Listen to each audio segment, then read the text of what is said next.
Hi, everybody.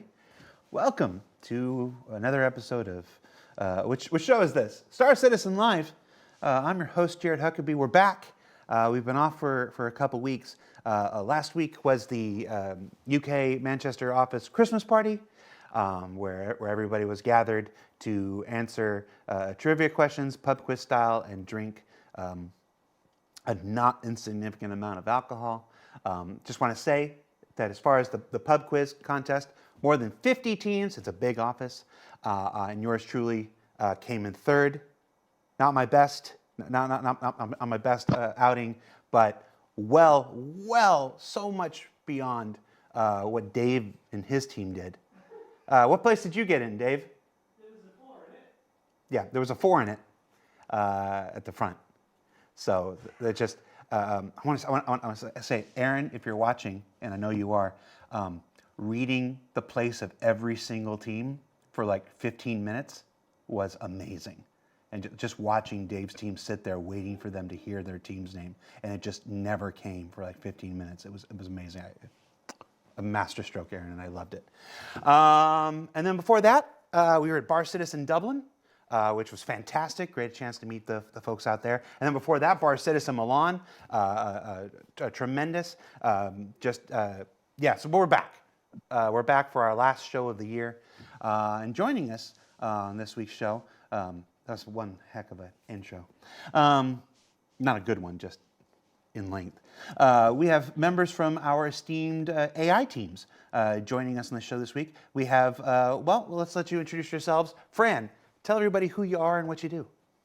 Hi, I'm Francesco Roccucci, and I'm the director in CIG. And what studio are you in? I'm in the Frankfurt office. How is it over there? It's pretty good. I mean, everybody comes over, they really love it. They love the studio. I think, Andrew, I'm not sure. Have you ever been here? Or you, Diego, Yeah. you've been. It's a nice studio. We have a nice view, of Frankfurt. It's lovely. Did you guys have It's a bit cold, but did you guys have your not too holiday bad party? either. What is it? Did you guys have your holiday party? Oh yeah, same day as the UK studio. We gathered here in the studio. It was quite nice. We made a Christmas tree together. So I put like a very nice decoration on top of the tree during the evening. Yeah. And yeah, it was chill. It was really nice. Andrew, the camera's switching over to you for some reason. So you go next. Who are you and what do you do, Andrew? Hi, I'm Andrew Davis. I'm lead of the AI feature team, and I'm based in Manchester. And I'm very jealous of your third place team ranking in the Christmas quiz, because our team also came third. We came bottom from 3. I think we were literally the third from the bottom, and I feel robbed because I know we did really well on some questions, and I think we were harshly marked by one of the other teams. So I was very proud of our team name as well. Which was Proper Boss, because we've been working on some boss fights on the AI. So and it's also a Scouse saying, which I love because Liverpool's near. Gotcha. All right, and then finally, last but not least, Diego, tell everybody who you are and what you do. So I'm the AI programmer focusing on the flight combat, and I'm also based in Manchester. And for the quiz, we didn't do too well. Well, I didn't do too well because it was all about British culture questions, and I didn't know much about it. But I got Ferrero Rocher, so that's good. Well, hey, I mean, come on, I'm American. I'm a product of the American education system. Somehow I made it through. What was your team name? Vehicle Renegades. That's why you guys struggled. Our team was Quiz Roberts' Wing Commander, and that's why we excelled as well as we did. Bo, shout out to the Studio Experience team. The first place team was the Studio Experience team, the folks who basically make it possible for us to work and make the office a wonderful place to be. Their team came in first. So congratulations, everybody. They have a little cup that they now have to carry around, and we'll take our chance at winning it next year. All right, so that was a very, very long intro. We're going to jump into it. So this week's show, we have a number of different formats for the show here. On this week's show, it's one of our Ask the Devs things. So now that we're done with the part where I just chat and talk to them, we're now putting your questions directly to our developers. So we put up a thread up on Spectrum where we collected your questions, let you vote on the ones that you wanted to see answered most. And then Fran, Diego, and Andrew went through collectively and pulled the questions that they felt they could answer best and most accurately at this point in our development. So we're going to jump into those. Additionally, if you're watching live on Twitch, you can submit questions live by prefacing the question with the word question in capital letters surrounded by brackets. That's going to help me to pull it out from all the other detritus that goes on in Twitch chat. You know who you are. Vara schon Socken. All right, so jumping into the questions right now. He's a good person. I don't know why I picked on him. It's just a thing I do. So first question, you had to know this was going to come. This is one of those perennial AI questions that come in there. Server FPS. Everybody knows that AI performance is directly and inextricably linked in many ways to server FPS. This question is simply, what minimum server FPS is required for the AI to function as intended? I mean, maybe I can start there. I think obviously, as we said several times, yes, it is very correlated the server FPS, server performance with our AI functions right now. Just because basically, imagine like you are playing a game at that FPS is like the type of refresh rate of the knowledge of the AI or the decision making that they do, right? So if we play at 3 frames per second, then obviously for the eye it's kind of about a slideshow, right? And in addition to that, what I think sometimes we don't always make clear is that we don't want to bog down when the server is low in performance. We obviously don't want to do more calculation to try to catch up because that would make it even more slow, right? So we have a lot of our systems are spread over a certain amount of frame calculation. For example, Pathfinder is a very expensive, calculation that usually AI does, and obviously we don't want to do one full path calculation for every single AI every frame. That would just be too much. So usually Pathfinder on games is made as time slice, what we say. So it goes through a request and goes through multiple frames to return you something. So the less the frames, the longer it also takes to do some of this stuff, right? So this is why, and just also to be clear, not all the issues that you guys see is live sometimes are always ready to FPS performance. Some are not. Yeah, sometimes your work just sucks. Exactly, right? Sometimes we have just some bugs as well on our side, and we work hard to fix those. So obviously the one that are right now, usually the engine works pretty bad under 5 frames per second. We have other issues with animation system and stuff like this when it goes under 5 frames per second. We don't see very big problems where it's around, well, I think obviously more than 10 would be, the ideal, let's say, to have something decent. Over 8, 9 frames per second, usually the AI can function decently. Between 5 and 8, it's start to struggle a bit. Because again, all those requests just pile up a bit more, right? So it's not just about the frame rate, but it's also because this creates this kind of slow response to other systems, right? For example, raycast of perception or environment analysis, again, pathfinding once again. So basically, we are working towards changing a little bit of some of these patterns so that we can support better FPS in the new year. Especially, we're gonna focus on some of those improvements so that we are gonna be less reliant on extremely good server performance. But obviously, I think there are two parallel initiatives in the engine, right, or in the company. That is, one is trying to figure out how to make this faster overall, right? Because it's not just an AI issue if the server goes at 5 frames per second. This is gonna cause multiple issues on lots of systems, right? The guy sees problems with the elevators or problem with spawning that takes much longer because obviously even spawning takes longer if the frame rate is very low and there is like too much work happening in the background.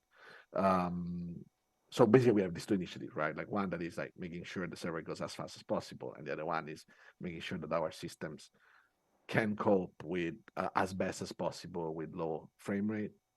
Having different ideas, it's not necessarily important to share them all right now, but this is more or less what it is. But on an additional note, I think some stuff that me and Andrew especially have been working on in the last weeks, it was also to fix some of those bugs that are basically giving you this impression of not responding, but doesn't mean Yeah. necessarily they're really not responding, right? So myself, I was looking at one bug with Andrew, we fixed 2, 3 situations like this, where maybe the behavior gets into this kind of strange loop. One was, and I think most of you guys that are fighting with FPS have seen those. That is like you're fighting with some, and then some of them might just look at you and not shoot at you, but they would aim at you in some situations, right? One that I fixed, I think maybe Andrew, you can share the one that you fixed. But for example, one that I was looking at was this situation where we were updating not correctly our attention target. So they were thinking, they were searching for somebody, they killed somebody.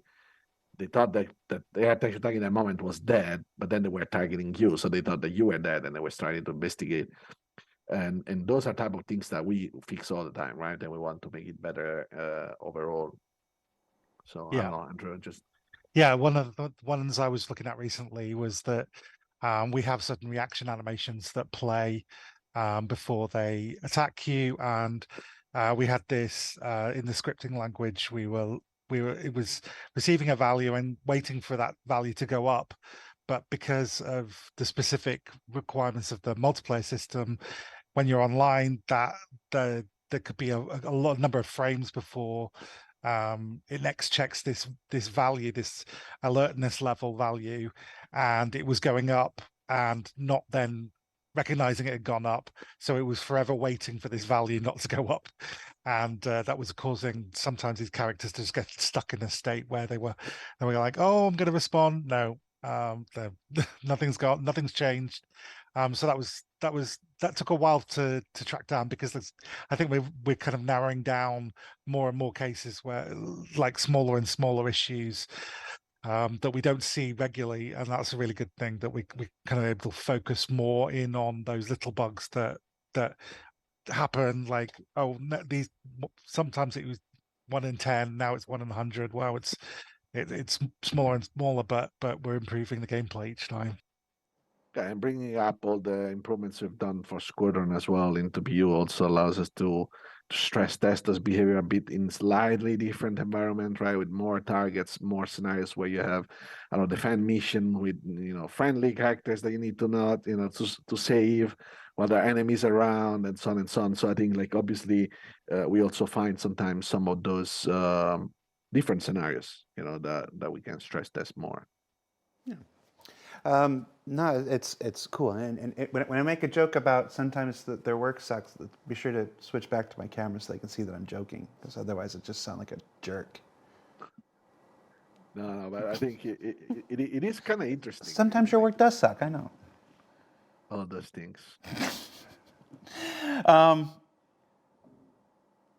I hope it kind of, what do you like? It gave like a nice overview of this. No, it's great. Server FPS. No, honestly, it was a better answer than I originally expected from the question, because you went into different use cases and everything. No, it's great. You covered like 3.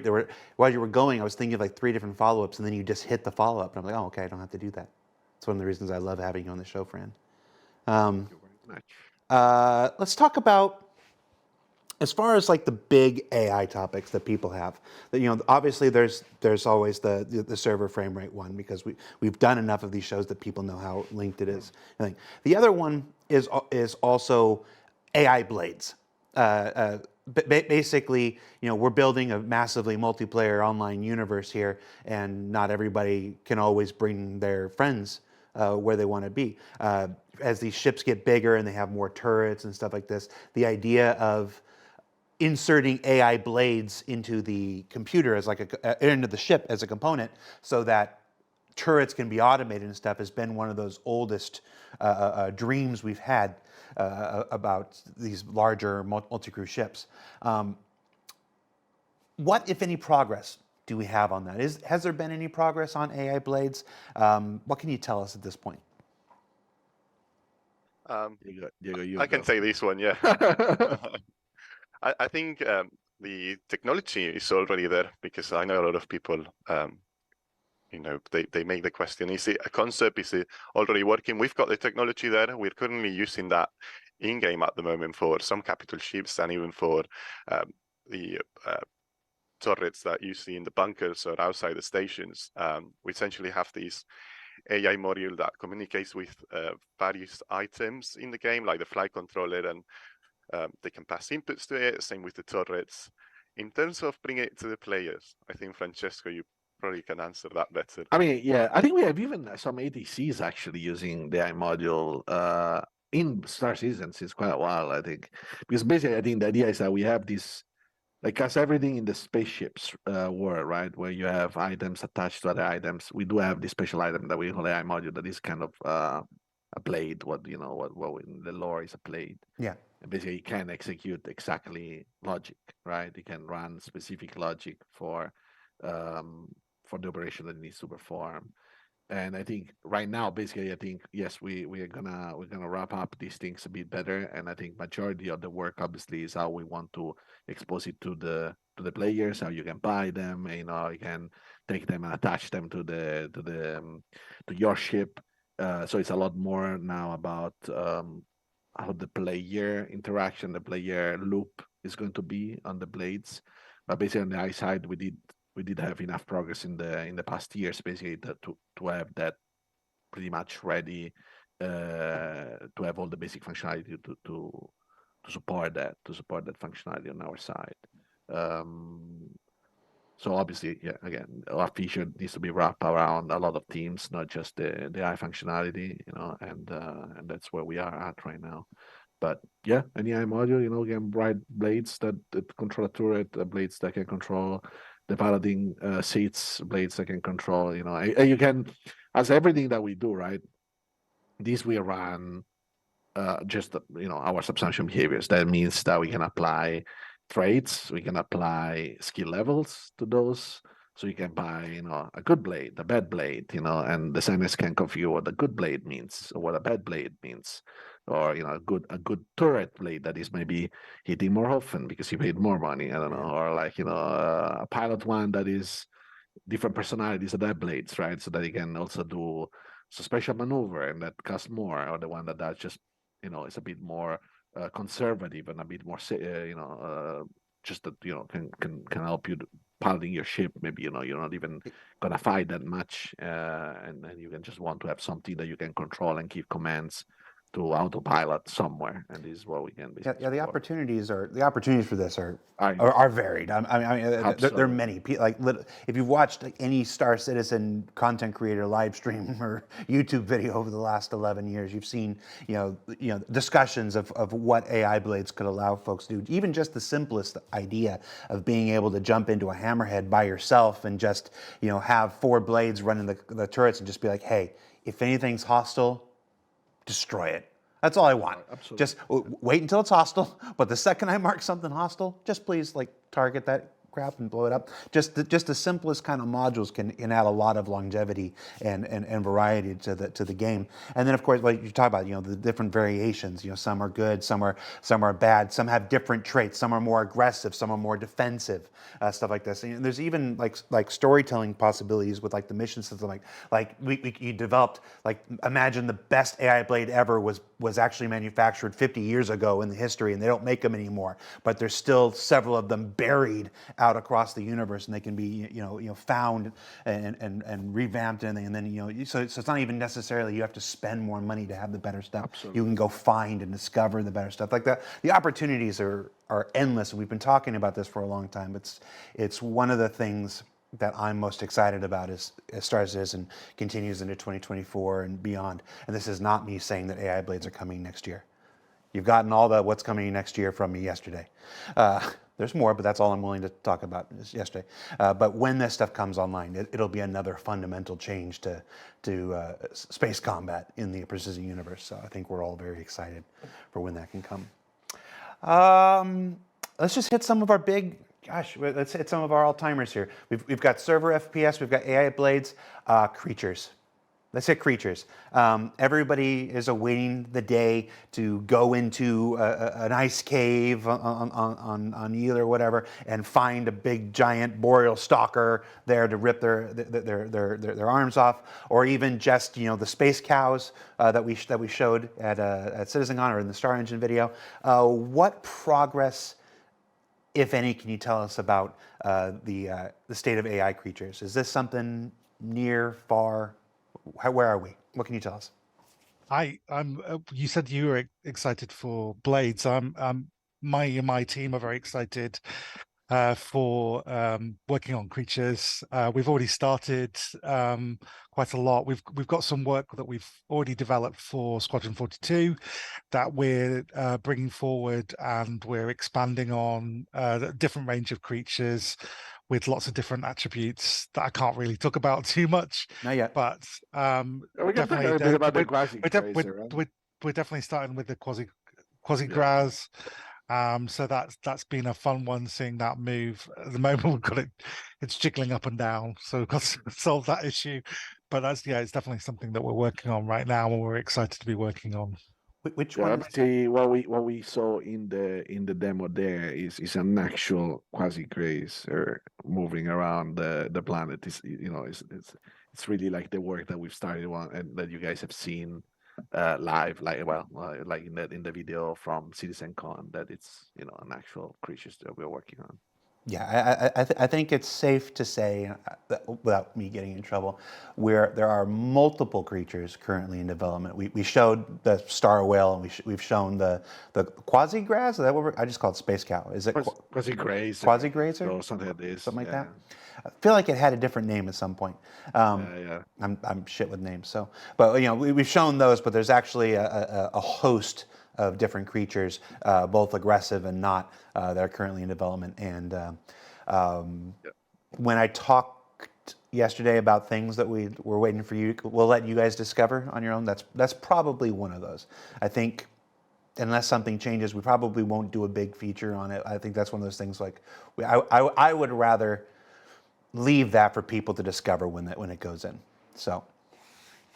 We can cover it. We can look back at it later and whatever. But some things, people often ask why we cover certain things in ISC and why we don't. Like we didn't cover the F8 thing. We wanted to let you guys discover that when it happened. We didn't cover Pyro Playground before because again we wanted to let you guys discover that as it was happening. I feel like creatures would probably be one of those. I think I like the idea of people just logging in one day and what the hell? There's a space cow there or something like that. So we'll see. It's no promise, but. I think I'd rather wait on that than cover it in ISC immediately. All right, next question on your list here. Replication layer. There's a lot of talk, a lot of excitement, a lot of hype about the replication layer work that's going on. Folks who follow the PTU, the Evocati, the preview channel know that they're doing a whole bunch of testing for that now. 322, which went out yesterday. Went out yesterday, right? Yeah, which went out yesterday, has a lot of the underlying stuff for replication layer inside it, which is why when you turn on certain debug stuff, you'll see replication layer off and whatnot. It's like this. So the work's going in even now. Does that work affect AI? And if it does, how? Does it make it easier? Does it make it more difficult? Is this a good thing for you, a terrible thing for you? Talk to us about how replication layer affects your work, if any. Oh, maybe I can start, and then you guys just interrupt me anytime. So I think basically yes, it does impact us. As everything that we do, basically every character, especially humans, right, are very much similar, and we do share a lot of stuff with the player. So we have a lot of things in common. The difference of AI is that obviously you want to have AI. Or in general, you have right now, especially you have AI authoritative on a server, right? So what it means is that the server mesh will come into different stages. First of all, we still have like the split between the replication layer and the DGS, and then you have clients, right? So what it means is that usually the first step that you will get is basically that every change that the entities that AI control that will apply are similar to other players. So they will write their own data, their application layer, clients will read it from their application layer directly. So that is the biggest change that we will get. And in general, all the applications that you get, all the improvements that you get from the actor code and the actor team, we get it also in a way for free, because anything that the AI can do is, or the player can do, but pretty much they want the AI to do it. So everything that they make as a change from the player perspective also automatically applies to the AI. What I think it will be more interesting in the new year and the new changes with the application layer is when we will have multiple servers, and when the way this can be expanded in a way. But let's start just with the basics of the multiple servers, right? Similar to what we saw in CitizenCon with the demo from Paul. You will have characters that move across different servers, right? And this is the big difference between AI characters and NPC and player characters, right? That player characters are authoritative on your client. You guys play, your brain is the context that always keeps consistency between what you want to do and what you see the player doing it, right? But on the AI side, when we move one character from one server to another and its authority change, the big difference is that you don't only want to replicate the effects of what the guys are doing, but you also want to replicate their context of their decision making. Because if I'm fighting with you, yes, I could restart the behavior, but that means as a first step, you might just select another character. You might see a bit of discrepancy from what they're trying to do when they switch server. And the main issue is that you as a player, you will not understand, or you should not understand when you switch server. It should be irrelevant, right? So we want to have that type of experience as seamless as possible, like everything in Star Citizen. So this would be the biggest impact that we have, right? So we'll have a lot of servers, AI that might cross server at any given moment, whatever they're doing, and that needs to basically keep the consistency between what they decide to do and what they're actually doing on the multiple servers, right? So the server to server, obviously, it's a big change that we want to do. I don't know, Diego or Andrew, if you want to add anything there. One thing I would say is we've been working on this recently. One of the challenges we've got is, as things are now not all on the same server, that they've got to be replicated, and not only that's server meshing, but also when you're coming back from the replication layer, say if that server's gone down, or that it's gone out of scope and you're coming back from it, you've got to restore them to the correct state, so that any AI that go up and see a character on that server and then interact with that they're still getting the correct information to make decisions about what behavior they want to do. And so we've just been working on that very particular thing for a thing called the observable state, which allows us to say whether a character is dead or unconscious. And we found that because we've now split it up and it's coming back from the replication layer, it's not always getting this information updated. So you have an object that's basically in an unknown state, and then we get bugs because it's not been because that information is wrong. So that's something that we've been working on fixing to make sure that that process is all done correctly, and the information is there, whether it's for server meshing or for the replication layer. Yeah, I'm imagining hearing you guys talk about this, the idea you kill somebody and their state becomes dead, you pick up their body and you carry them over, and as you cross to another section, replication layer, it brings them over, but now they're back alive. It's like or they might perceive them alive, because another thing is like you need to make the state consistent, right? So, for example, that could be even that you die, you get revived, but then your state, the AI might think that you're actually still dead, or something like this. And then what it will happen is, like, again, there are some situations where you might perceive it as they are not responding, but maybe it's just like a bug by the fact that maybe the state, it's correct in one side of the game, the components, but maybe they didn't get propagated correctly from the initialization order, or, for example, in this case, who owns that knowledge of that state, right? So we are trying to split it so that, we get better at the events, and we can read the states better, and we can propagate the events of the states much better, so that things are always consistent. So there's a question in the chat as a follow-up to the last question. S3ROG4.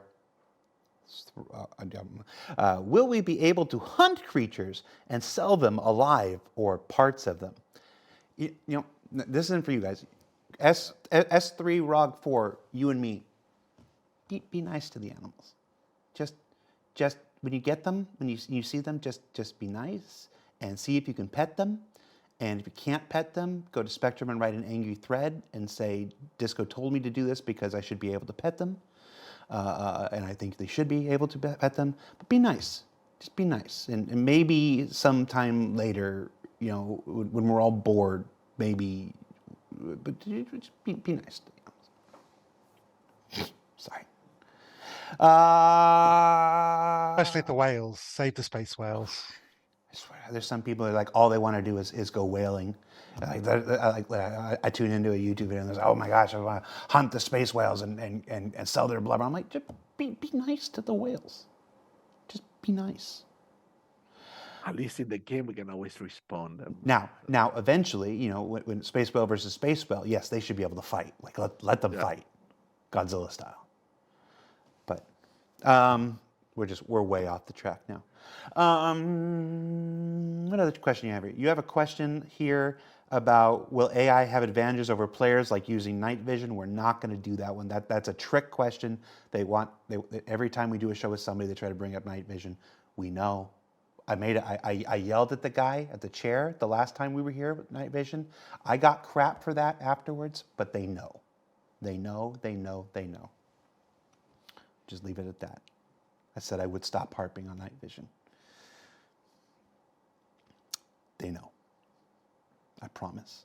I got you. Next question. AI are clearly becoming smarter and responding to more situations. But will they start communicating with each other about their actions, warning each other of threats, even if the friendly AI is outside of their vocal audio distance? Like, would they use radios? Stuff. What you got? I could start again. We've I don't know why I sit up on my seat like that every time, but we've been making quite a lot of strides recently, joining up with lots of teams, the audio and dialogue teams, to kind of get more consistent usage of the wild lines across both Squadron 42 and in Star Citizen. And very specifically on the point to do with radios, we have quite a few of those scenarios within some of the levels in Squadron 42, but they're mainly scripted where if there's kind of stealth levels where if you get detected by them, or if you kill someone silently, do a stealth takedown, and then they discover the body and you haven't hidden it somewhere, then they'll radio on to their leader, and that changes the flow of the level from stealth to a much more combat-based level. So they've been very scripted so far. We have had quite a few discussions about making that much more systemic and generic, but we haven't got too far on that. But there definitely some great benefits to doing that, because one thing, for example, is that if you know who your squad mates are, you can who to call out for when, for example, somebody's gone down. You will notice if they're missing, if they're walking around a level and the response doesn't come back, that kind of stuff, and get that more systemic behavior from some of the stealth sections as well. And I'd like to see that more in Star Citizen as well. So yeah. It also becomes important with the organization system as the organization reputation system gets further developed in Star Citizen. We talked about that a lot with Pyro. Like a lot of the, there are going to be NPC, people at Rough and Ready and stuff like this, and as you kill them or attack them and stuff, your reputation with them starts to go down and they become more aggressive and stuff. So there should of course be opportunities where you can, assault one in private and nobody finds out. But there should also be situations where they get off a radio message before you kill them, and you take the necessary rep hit and stuff like that. So there's all kinds of implementations for that radio transmission ability as far as the PU goes that wouldn't necessarily be necessary in Squadron.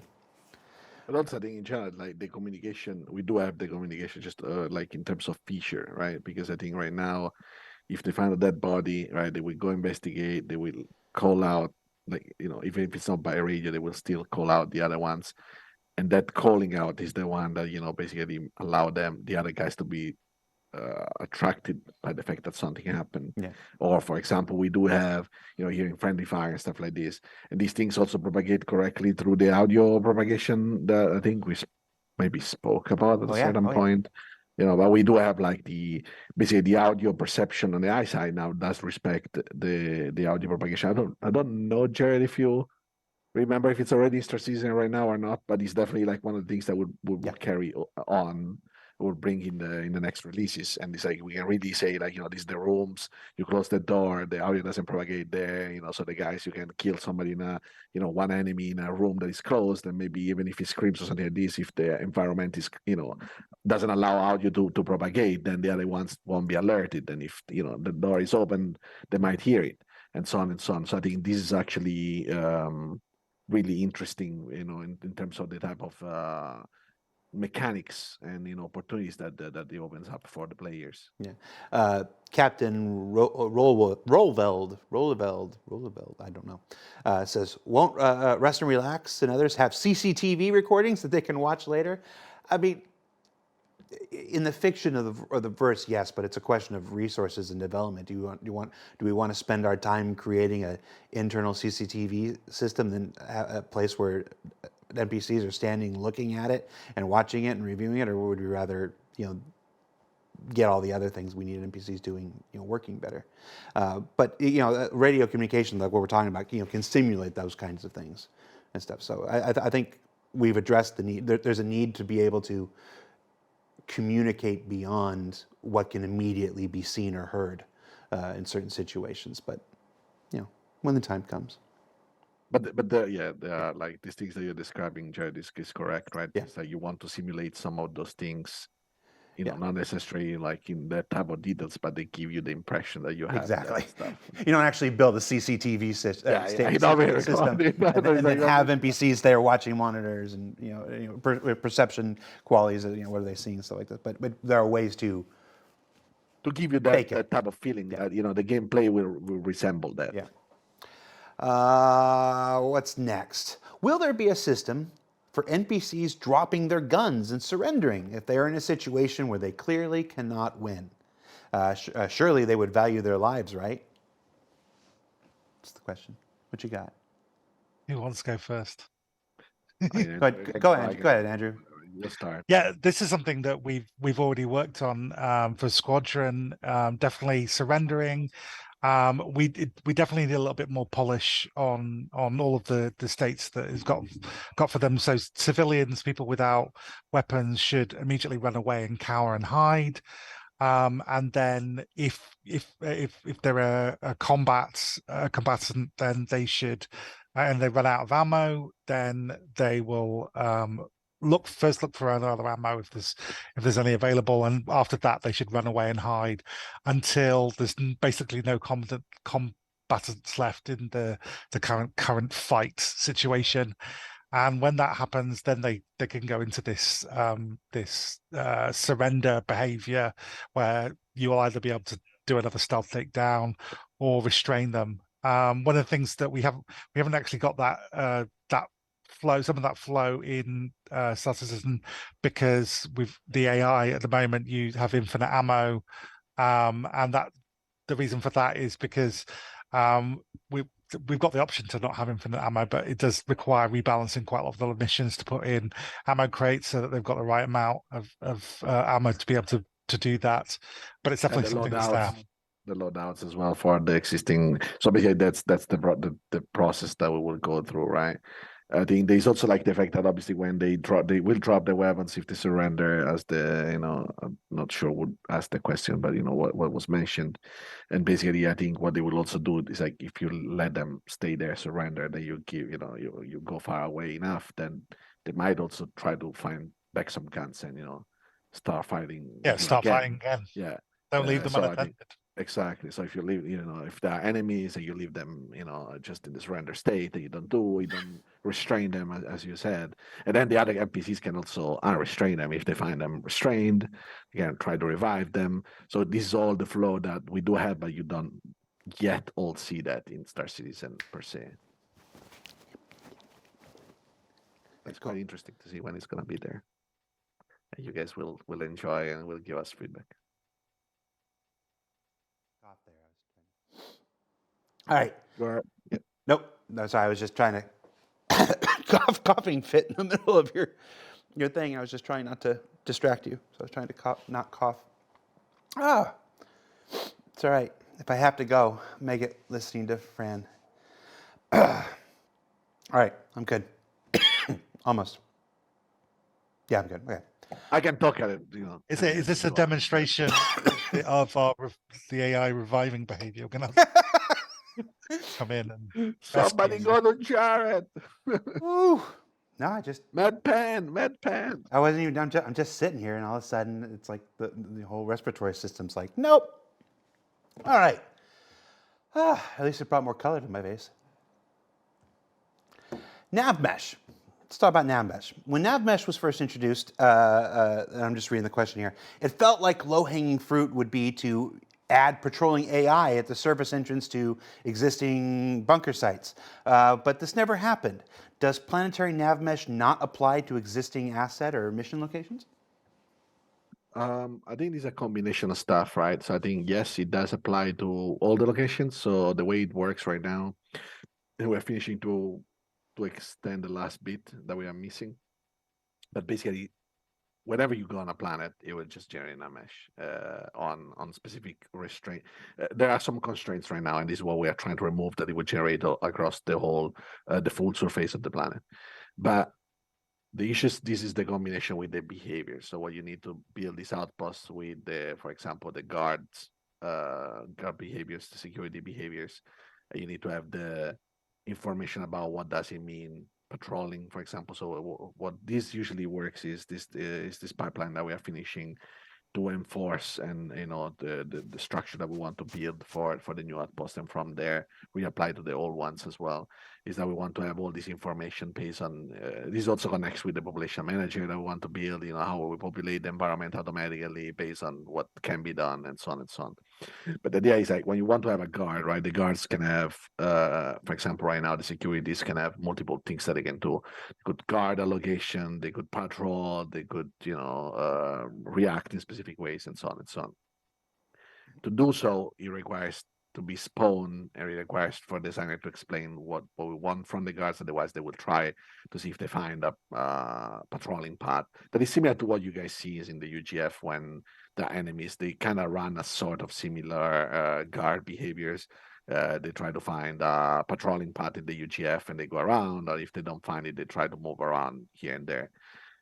This is what you usually see, and I think the moving random is the one that I personally hate the most, because obviously it doesn't really sell what they're trying to do, right? It's the one that my classic sentence is, if they're trying to do some random stuff, that's what they will sell. They will say that they're doing random stuff. It's not going to be really interesting. And this is, I think, why you guys feel that some of the situations don't have this guard patrolling. It's just because basically the environment is not yet out there to sell the right experience, right? Some of the old ones, but the match is there. You can fight with those guys, and they will fight with you, and so on and so on. Obviously, we are aware of some of the problems that they are there, and that you guys are experiencing in some situations. For example, we have been looking at polishing some of the experience right now when you go on some specific outposts where there are neutral faction where you can kill them. There are like some edge cases on what's allowed and what's not right now. For example, what does it mean when you can kill from a mission perspective somebody that is neutral? Are the other guys supposed to still react to you or go on with their lives because they know there are some criminals around them, and bounty hunters are gonna come and just kill them because that's the bounty they want, right? So unless you bother the other ones, the guys don't get bothered. And these all stuff that we are iterating, and with Star Citizen being a in development game, and constantly updated games, sometimes you get partial version of that one, right? And there are still a little bit of things that they're not very nice from our perspective either, right? But I think it's nice that you guys can start to experience what we want to have eventually. Yeah. But yeah, I think basically like we can have it from tech perspective. That's what you will all have. We've been improving a lot of the navigation links as well. Right now, for example, we've been getting the full support for ladders, the new ladder systems that the actor team has also been working on, so that we can fully have AIs using ladders, using airlocks, and all these additional things that allow the AI, for example, to leave an outpost and go on the planet as well, right? This is exactly the reason why we wanted to have the planet navigation mesh going the same structure of the regular exporting that mesh, because then all these other systems work out of the box. You can do all this stuff, right? You can land a ship and have people leave the ship. I do. You included this. Why does Miss Babbage have NPC reactions to weapons and violence? You put this in there. I didn't put this in here. Yeah, I put that one. Is the hologram, right? Yeah. Yeah, basically, this is the funny part because those things are actually running behaviors, right? So sometimes if you select, basically, I think it's gonna be interesting like, to explain a bit how these things works, right? We have what we call a master graph. And the master graph is basically the flow of behaviors or activities. So, for example, when we have an NPC that moves around and sits on a ship, then he knows how to run Diego's behavior, right? When he fights, when he sees an enemy, he knows that he's like, oh, I'm on a ship, I'm sitting, on a piloting ship. So if I see an enemy, that's how I fight. If I'm on the ground, that's how I fight. And in every of those states, he knows to which, what are the things that are interesting, for him to react to. So there are special master graph for a specific situation like this one where you don't want them to react because they're not real characters. But if you just set up those and you set them up as regular characters, then they will also react to those sort of things, right? And in addition to that, I think what we had, some of you guys had like some really nice Reddit posts on this one as well. They were like the reacting, for example, to a med pen and getting scared, or reacting to the multi-tool and getting scared, right? Is because obviously some of these things, maybe, we have a fix on the Squadron branch and didn't get it into Star Citizen in time because, we didn't notice the right time when, before it gets released, when it's in PTU and so on and so on. And I think obviously there is these things that we want to expand such that designers can define exactly what is threatening, right? Because in theory, maybe the multi-tool can be threatening. It could damage you, right? If you use it with specific modes. Should they know it? Should they not react when you have, I don't know, just a med pen in their hands? Yeah, probably should not freak out if you just aim at them with a med pen. But maybe they should have, if you have the multi-tool enabled with the cutting tool, then that one should be dangerous for other characters and should be worried. But like, should they be worried if you're just carrying a gun lowered? Well, that might depend on jurisdiction, right? So there are some levels of polishing that we're still working on it. Because I would imagine like if you're in Empire with the gun lowered, well, it's kind of accepted there. But if you go around New Babbage with the gun lowered, it's still not accepted. It should still be scary for people to see you, having a gun in your hands. Yeah. At the same time, though, I desperately want to go and pitch to the mission team some bad actor that hacks the Miss Babbage program and turns her into a Terminator. Exactly. And has her attacking people and going wild like a rogue AI, attacking people. The Siege of New Babbage, where it's just everybody versus a malevolent Anna. I know she'd Maybe be. I know she'd have be a game for it. holographic weapon, and that's why she's scared, because she's running away from something that only can damage holograms. Well, I know Anna would be down. We'll see. We'll see how badly the mission team laughs at me. They don't laugh at me so much. It's nice to add this question, Jared, from my perspective, because it's kind of interesting. Like, when I was just playing games before joining the industry, these are the type of things that I would really be interested in knowing why they happen, right? And how behind the scene things work. I don't know. Yeah, well, AI is. I think we've talked about this before. There's obviously there are a lot of buzzwords around Star Citizen stuff, fidelity and whatever. But immersion is one of those forever ones. Immersion informs everything we try to do, regardless of what it is. But whereas immersion is this sensation that's built by everything around you. It's built by the quality of the art. It's built by the fidelity of the VFX and stuff like this. AI is one of those. Is I don't know. It's got this special place in this because we can accept. We've all played video games going back to the N64, to the Super Nintendo, to the Atari 2600, like various levels of graphics and stuff. We can suspend our disbelief easy with bad graphics or stuff like this. But when characters behave the way we don't expect them to, that's one of the biggest things that pull us out of it. It's always interesting to me that of everything that contributes to immersion, and everything does, there's probably nothing that does so more, that's more critical to a true sense of immersion than the AI. How do you we're nearing the time. We've got some time for some more questions, but how do you guys deal with that responsibility? Am I right? Am I talking out of my ass right now? If I'm like, no, it's not important to immersion. Am I right? And if it is, how do you deal with that pressure in your work? I think there's lot. I think you definitely are right, and I think there's a lot of things there. One is that we are bringing together lots of different game systems, so we're working with all of those things. We're working with the graphics, we're working with animation, we're working with VFX, we're working with the sound design and all of those things. So it's a nexus point for a lot of other people's tech to all make it work. But also, you're right that you can notice things in gameplay a lot when you don't forgive somebody not doing the right thing a lot more than in a lot of systems. And I think a big part of that is kind of telegraphing what the AI is doing in the right way, making understandable choices, and that's one of the things we've seen with the issues with AI is not reacting in the bugs that we've been fixing recently, is that not necessarily that they thought they were doing the right behavior, but because it wasn't understandable and readable to the player, that it looks wrong, and it immediately looks wrong, no matter how clever that behavior might be. And so that's definitely something that we've been working on a lot. And one of the areas where we're kind of focusing on is you code your AI for a kind of very known situation, and then designers and level artists and all of these people come up with wonderful ways to test these things in situations you hadn't imagined when you'd first started writing the code.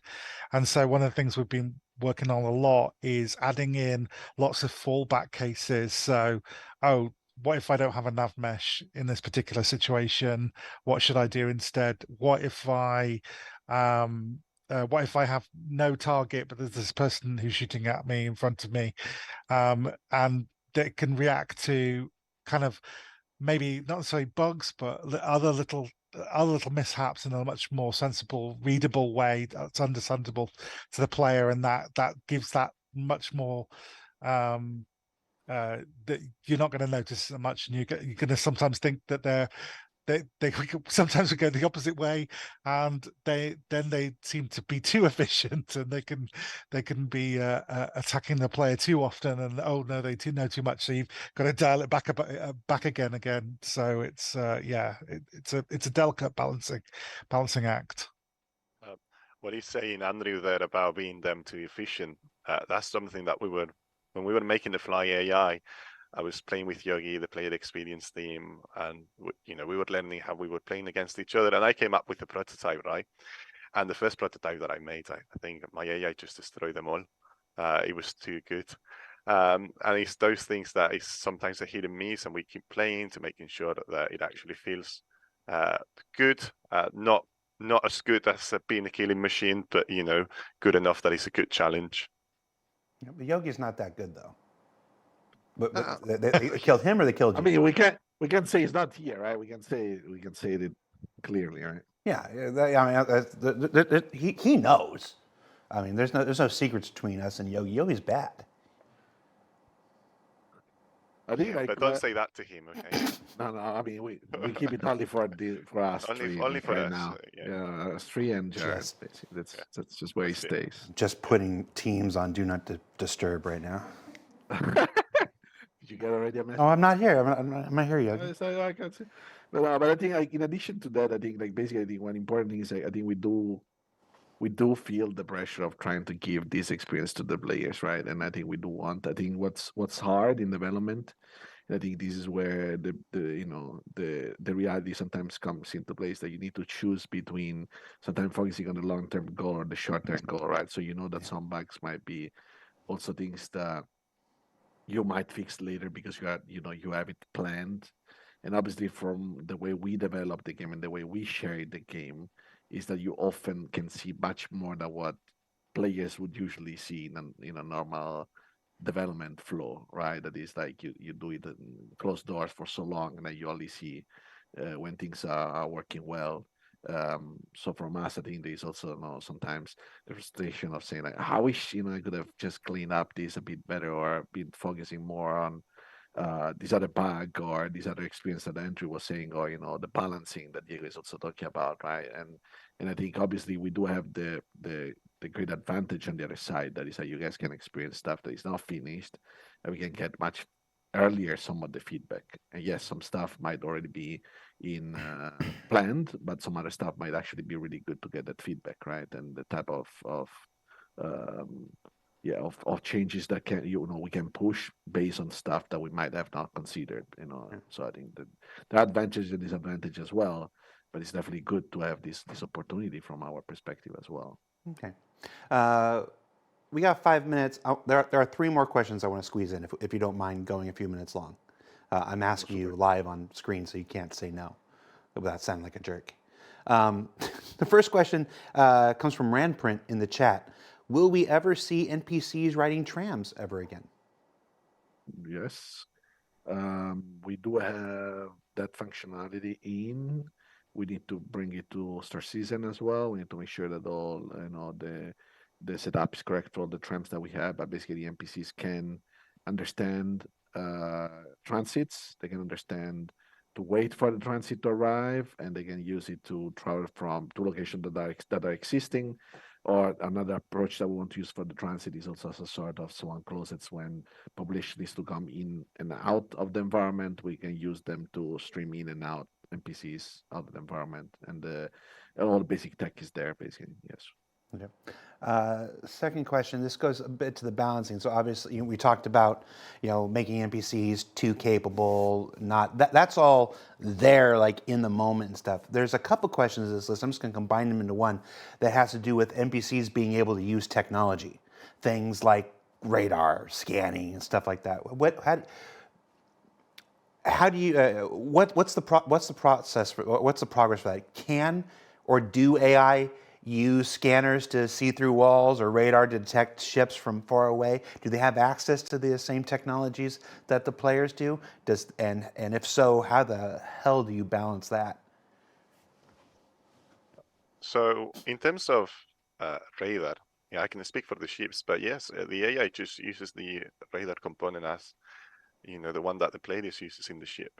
So the AI just got those. Depending on the ship that the AI is flying, it have those radar capabilities based on the balance of that ship. I want to use the same on FPS as well. Basically, I think there would be characters. Obviously, the balance is through the traits that we've spoken about, and the fact that they do have, like in their loadouts or these items. First of all, so for example, if we keep an FPS characters with the radar, we can also decide from design perspective if they want them to use it or not. First of all, obviously the ship is a bit special because ship versus ship, you have to use the radar, but basically the perception system from the eye can be extended on the different senses, as we call it. The radar is one sense, and the behavior has already specific nodes that allow them, for example, to ping through the radar. And the other thing that we want to do is to react to be pinged. And also in that case, basically it depends. First, you will react if you are pinged, if you do have a radar that notifies you of being pinged. And we can also say, like, maybe there are some easier missions, or with the balance of the gameplay flow that we want, that we can say that, okay, but those guys should not react to be pinged, but they should be able to ping, so that you can also have an experience where we can also use the AI to train, because this is the other part of game mechanics that is important, right? You want to use the AI to also teach mechanics to the player.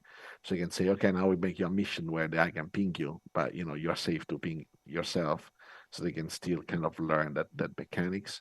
And there, as the player, we use the exact same item. So the AI can say, want to ping very quick, I want to ping very long so that can be detected. And we can absolutely control this one. And what this does, it just updates your perception. So that I can basically know the snapshot of your position from that. And we don't really cheat on the eye perception, right? So we really have the vision, audio, radar sense, and pinging updates basically. And I think there are several levels of that as well with the AI. That one of the levels is, oh well, they'll just know that they've been pinged, and so they'll change alertness status and maybe go hunt for you. And another one, and the higher up level is that they will be able to kind of pinpoint where you are and immediately go to you and go like, oh, I've been detected. Last question, and then I'm going to do one more thing after that because it's my show and it's the last one of the year. Last question, and you put this in here, so it's your fault. Friend, you were at CitizenCon. As we were waiting to start the first day, a not insignificant amount of people in the audience decided to stand up on their chairs and T-pose. You've been doing this for a while now with Star Citizen. How does that make you feel when you see that? Is this something you can laugh at? Is this something that drives you crazy? I know. I think it's the joke that we need to take, right, on our way. But also, I know that the community is always, very supportive with us and stuff like this. And I think, as we explained, I think the staying in the chair is kind of a fun one because, similar to the slow reaction in some situations, is that there are bugs that people perceive as one bug, but often those are caused by a lot of different issues that you might fix one and then it works, and then there's another issue that comes in, right? That can be setup issues. It could be a change on the server mesh that we just made, and now the value of the chair that you should be sitting in, it doesn't get restored correctly, and this is where you see it. Majority of the time that we see right now, right, is due to the streaming in and out, that when they restore, they don't connect correctly for different reasons to the last known usables that were attached to, and this could be maybe because get stream out in the way of attaching to the usable, so it's just attached. It didn't get stored that value in, and we need to reproduce that one and make sure that that one doesn't happen again, and so on and so on. I even had a certain moment some code that was actually meant to repatch all the situations so you would not see it. But my take is, at this point in time for the project, it's more important that we figure out and we found all those bugs and all those edge cases compared to hide them just to show necessary always the good experience. And obviously, yes, we want to have you the good experience, but we want to be the real experience, right? Because if we hide right now a bug, it might bite us back later on in a really hard way because we didn't, fix it properly at this time. So I think T-pose becomes this big flag. Hey, there's something here that you need to address. Exactly. You could turn it off. Actually, it's also fun that I think people also connect a lot this standing on the chair with the T-pose, but they're not necessarily connected. Sometimes I think the T-pose, I see it, we still have some situations where you see it moving from far T-posing, because there are some issues that we have, for example, right now we were looking with, some of the guys in the tech team, Andrea as well. He was looking at some situation where the lightweight update was called in the wrong moment, and we're investigating that. And I think this is where we see the T-pose, it means something is not updating on the character animation side. Right, for different reasons. It might be, they get stuck in some state on the mannequin side that doesn't update, or there's some animation wrong set up, or the actor thinks, the actor code thinks there's not updating, or the eye is playing wrong animation. So you might see the poses in this situation, but not necessarily connected with the standing. So you see sometimes standing and they just took their movie glass because they're just idling and so on. Yeah. And you wouldn't want to change it like Chad is sitting here saying, well, you could just change the default thing to be sitting, but that would hide the problem. And then we wouldn't find that's what I was saying. It's the standing on chairs, the T-pose, is the big flag that tells you there's something that needs to be fixed. So if you hide it by changing the default to be something that is less conspicuous, then these bugs just persist and they just. And I think there is one thing that is also important, Reed, because it's that internally in our builds, this is not that simple to reproduce. Like, it's really hard for our QA guys to actually make guys standing on the chair internally. This is why it's so important for us to also have it live as a final effect, because if we don't find it there, it's really hard to reproduce it internally as well. I think some of this combination is low FPS with the streaming in, is really like stressing out the servers and the code. so that we can figure out when things are still broken in some situations. Okay. Well, that's it for the questions, guys. Congratulations. Thank you for doing this. Before I let you go, I want to pitch you on one thing. I want to pitch you something. So we talk about all these AI attributes. I wasn't planning this. This just came up during the show. The good, bad, lazy, whatever. Say this. I mean, obviously, occasionally you want to sprinkle in like a red baron, just a super ace who pops up every once in a while and can just obliterate everybody. I want to pitch you the opposite end of the red baron. I want to pitch you the guy or gal who completely lied on their resume, who has no business being there, who's never picked up a P4 before, just the random mercenary who's like, I shouldn't be here. I answered a job ad. I don't want to fight anybody. I don't want to hurt anybody. Just basically the my producer Dave of people who would just stand there like, I don't know what's going on. As an attribute. I think it's a really good idea. You You can go and hide. should You have. can go and hide in the engine room or something. So I'll send this suggestion to Zach right now. Yeah. How do you want to call that trait? Yeah. Yes. You just call it David. David. You just call it David. If you need his last name, I'll let you know. But it's just the absolute. I don't want to do any of this. It's just I don't know what's going on. Why is this happening to me? I'm not even supposed to be here today. It should be rare. Just like the red baron's going to be rare. It should be like the rarest thing because it's going to look like a mistake. But it's like no, the mistake was you being there, you being involved. It's a Destroy David week. Did I tell you? Did you look at the card? Or Crush David? It's a Crush David. We have a schedule and we have a card for this week. It's Crush David. He didn't realize this was Crush David week. Thanks, guys. Thank you so much for taking the time out of the end of your week to be here. Enjoy your holidays and yeah, thanks everybody. Thanks, guys. Everybody. Well, I'm saying goodbye to you, and then I want to say goodbye to you. Okay. So switch to let them wave. Let them wave. Bye, everybody. Bye, guys. Bye. Happy holidays. Uh-oh. All right. No, we're not rating yet. I was just. Hi, everybody. It's me again. This is the end of the year. It's our last show for 20. What year is 2023? That's why I have to make fun of you because my flaws are just out there for everybody to see. I just want to say thank you. The Evergreen team, we never really identified it. The Evergreen team is the small team of people who make the weekly recurring content for you. We're not the fancy trailer people or whatever. We're the people who make ISC and SCL for you. We're going on 9 years now when we come back next year doing this stuff, and I just realizing as we're going in, I got the next 11 days off, which is awesome, and then I go to Disney World for like 17 days. Like I'm gonna have like a month where I don't think about this place and think about the job and all this stuff. So it'll be a true vacation coming up. But as I'm preparing for that, this is my last day right now. Just makes me. I just wanted to take a minute here and say I'm just really grateful that you guys let us do this, that you guys tune in when you do, it's the only place in the world that would do weekly recurring behind the scenes docu content on Thursdays and then whatever the heck this is on Fridays. So I'm just really grateful for the place and I'm really grateful for you for checking out. And yeah, this is my way of saying this is it for me. This is my last show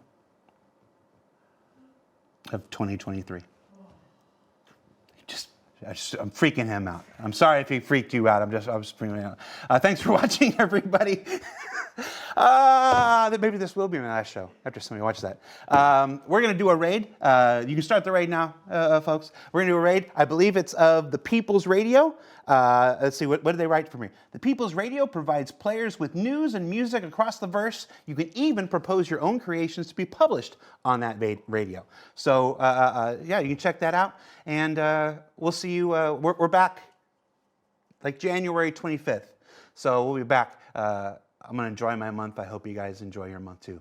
So take care for Dave and Tom and Pete and Will and other Dave and Alex and Mercy and Casey and Luke, Charlotte. I'm Jared. Thanks for watching the stuff that we put out, everybody. And we'll see you next year.